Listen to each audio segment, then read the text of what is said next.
Hi there, I'm Nurse Sarah, and today we're going to have a frank, honest conversation about a topic many men over 60 think about but rarely discuss openly. It's a private, daily habit, and it often comes with a question you might even be hesitant to ask your doctor. Is this okay? You saw the title of this video. It sounds dramatic, but the warning we're going to talk about isn't what you might think. It's not about shame or telling you to stop. It's about understanding. It's about a shift in perspective that one doctor shared with his patient, a shift that helped him reclaim his energy and feel more in tune with his own body. So, let's put judgment aside. In the next few minutes, we'll explore 3 subtle ways our bodies react to this daily routine after 60, and, more importantly, the simple, gentle adjustments you can make to ensure you're supporting your prostate health for the long run. This is a conversation about balance, not blame. Our first point of focus is something doctors call non-bacterial prostatitis. It's a low-grade inflammation that is incredibly common in men as they age. Think of it as a part of your body that's just a little bit sensitive, a little bit irritated. It's not an infection, just a state of being. Now imagine you have a patch of skin that's slightly sunburned. If you leave it alone, it heals. But what if you gently rubbed it every single day? Even a gentle touch repeated daily can keep that area in a constant state of irritation. That's a simple way to understand how daily stimulation can affect an already sensitive prostate. It increases blood flow and nerve activity to a region that might be asking for a little bit of quiet time. This can sometimes lead to a dull ache, a feeling of fullness, or slight discomfort after ejaculation. Now, I want to be clear, this isn't happening to everyone. But for some men, especially those who notice these symptoms, their body might be sending a gentle signal. So, what's the gentle solution? It's not about complete cessation. It's about introducing the concept of rest days. Just like you wouldn't train the same muscle group at the gym every single day without a break, your pelvic region benefits from recovery time. The solution is simply to listen to your body. If you feel any discomfort, perhaps that's your body's signal that it would appreciate a day or two of rest to calm things down. It's about moving from an automatic routine to a mindful response. Think of it like tending a garden. You water your plants regularly, but you also know when they need a break. You watch for signs. You respond with care, not force. This isn't about deprivation. It's about giving your body the respect it deserves. When you do return to your routine, you might find it more enjoyable and comfortable than before. Our second challenge is muscular. During orgasm, the pelvic floor muscles, the hammock of muscles supporting your bladder and prostate, clench tightly.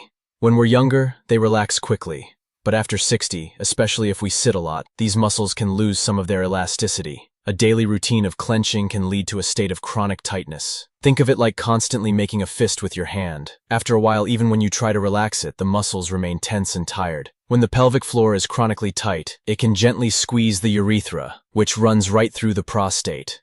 Many men mistake the symptoms: a slower urine stream, difficulty starting, or a feeling of not emptying completely, for a prostate problem. But sometimes it's actually the muscles around the prostate that are the issue. It's like when your shoulders are tense from stress. The problem isn't your neck, it's the tight muscles pulling on it. The same principle applies here. The gentle solution here is awareness and release. First, simply become aware of that area of your body. Are you holding tension there even when sitting? Many men discover they're unconsciously clenching throughout the day, especially during stressful moments. Second, consider gentle stretches that open the hips, like a simple butterfly stretch. You know the one, sitting with the soles of your feet together, gently pressing your knees toward the floor. It's something you can do while watching TV. And third, as with our first point, incorporating rest days gives these hard-working muscles a chance to fully relax and reset. Think of it as giving your muscles permission to take a vacation. This isn't about medical treatment. It's about basic muscular health and recovery. Just like you might stretch your back after gardening or your legs after a long walk, your pelvic muscles deserve the same consideration. When these muscles are relaxed and healthy, everything flows better. Literally. Our third challenge involves a delicate dance between hormones, sleep, and recovery.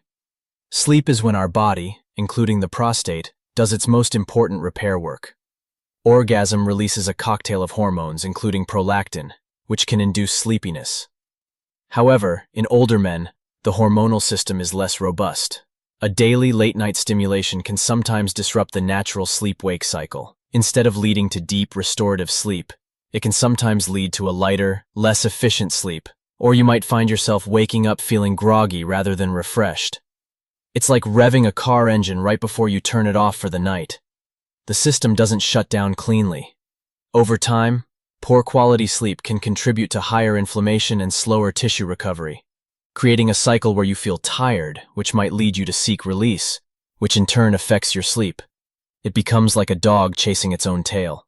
You might notice you're waking up more frequently during the night, or that your energy throughout the day feels less stable. You might feel like you need more coffee to get going, or that afternoon slump hits harder than it used to. The solution is about timing and wind down. Consider shifting this personal time to earlier in the day, rather than making it the very last thing you do before trying to sleep.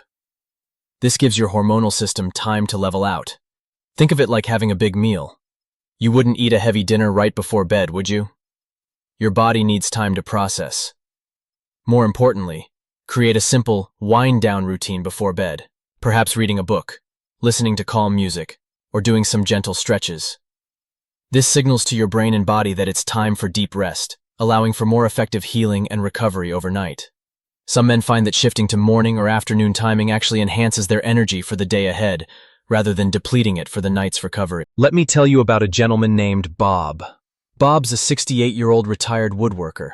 His passion is his workshop. He told me he'd been feeling a general fatigue, his hands ached more, and he couldn't focus on his detailed carving work for as long as he used to.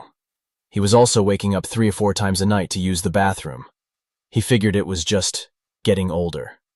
He privately admitted to his doctor that he masturbated daily, right before bed, to help him relax. He was almost apologetic about it, like he was confessing to something wrong. His doctor, a very wise man, didn't alarm him. He simply leaned forward and gave him this warning, which was really just a brilliant analogy. He said, "Bob, think of your body like your workshop. You wouldn't run your finest power sander at full speed every single day, without ever letting it cool down or giving it a rest, would you? It would overheat and wear out. Your nervous system and your pelvic muscles are the same. They are fine tools that need periods of rest to function at their best. You're not doing anything wrong, but you might be over-revving the engine." That simple image clicked for Bob. It wasn't a scary warning. It was practical advice. He understood maintenance. He understood taking care of tools. He understood that even the best equipment needs downtime to perform at its peak.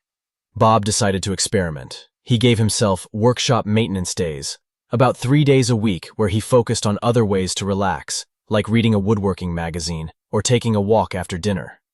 He didn't stop completely. He just introduced balance. He also started doing his routine earlier in the day, around mid-afternoon, instead of right before bed.